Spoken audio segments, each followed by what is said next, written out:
My name is Jane Fogarty and I'm an artist and I live and work in Dublin. So there wasn't a particular moment in my life that was a turning point that made me want to become an artist.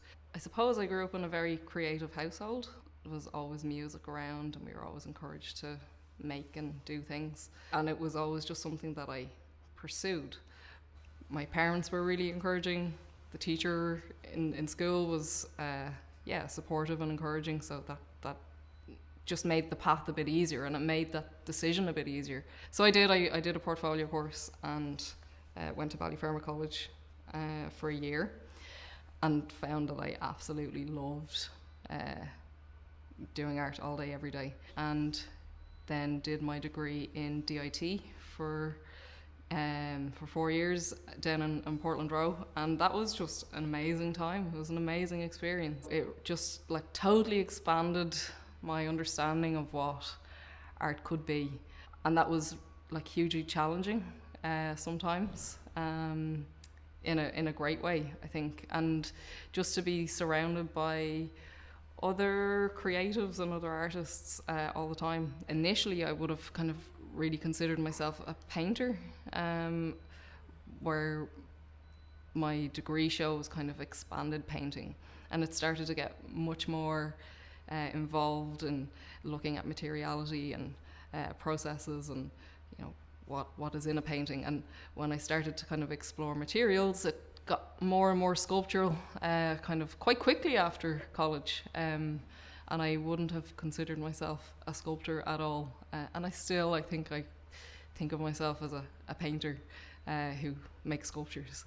I make my own paints, so I really kind of understand the materiality of a painting, and the time that's involved and the layering processes. And I think all of that language translates to sculpture for me. It becomes about form and composition and colour, but just in a three-dimensional way. The Many Hands project started as a series of workshops in some primary schools in Carlow. So there was Ratho National School and Grange National School. One Montessori as well, Suan Tree Montessori. So they were very small children. We talked about, the practicalities of how do you make a sculpture. So we related it back to our bodies. So think about the armature being like a skeleton, and think about the form being kind of like the flesh, and then what's the surface going to look like? That's a bit like your skin. Then we got to exploring lots of materials, and we kind of tore those ideas apart a little bit, thinking about surface, thinking about form. How do you make something stand up? Really simple questions, but that actually kind of brought a much wider conversation. And then we talked about what do you want a sculpture to do? Who's this for if you put it in a public space? So quite big ideas for quite young children. So it was to try and simplify these larger ideas into something that would make sense. But they did it. They were amazing. So we made a kind of small maquette of visual where they could place their sculptures, and they all stood up and did a kind of a presentation of their sculpture that they made, which allowed me to kind of not only have the physical visualization of their ideas, but kind of verbal descriptions of what they had in mind. So some of them were really out there. And a lot of the ideas that came through with the primary schools were kind of a lot of arches, and what it kind of reminded me of fort building things that might suggest a safe place that you might hide, or lots of kind of structures that you could kind of get into. So that kind of that definitely informed the final form of the sculpture here at Visual.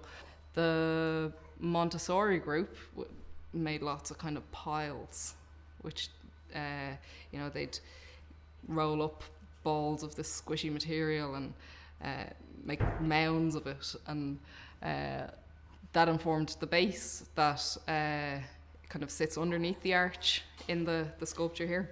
These maquettes and these ideas were then presented to the transition year groups, and they refined them, and what they really wanted in a piece of public sculpture was a place that they could gather.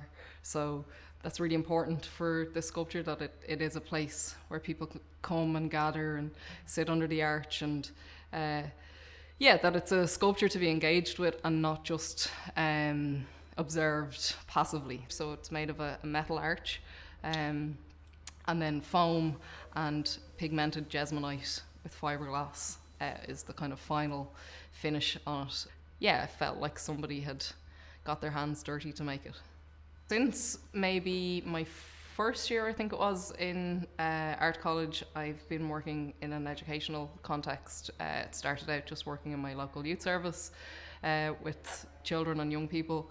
This has been the first time that I've brought the two, my educational work and my studio practice, together, and that's been really exciting because it felt like it happened in a really genuine way. It didn't feel contrived. It felt like a very natural kind of marriage of the two strands, so it was really exciting for that to happen for me, and for it to also culminate in like my first public sculpture has been really exciting, to work on such a large scale and to then share that experience as a collaborative thing with all these children and young people is extremely rewarding and very exciting. I mostly use the same language when talking with children and talking with adults. I think I've become so used to describing art in a very kind of, in a basic way, through my facilitation and through my education work.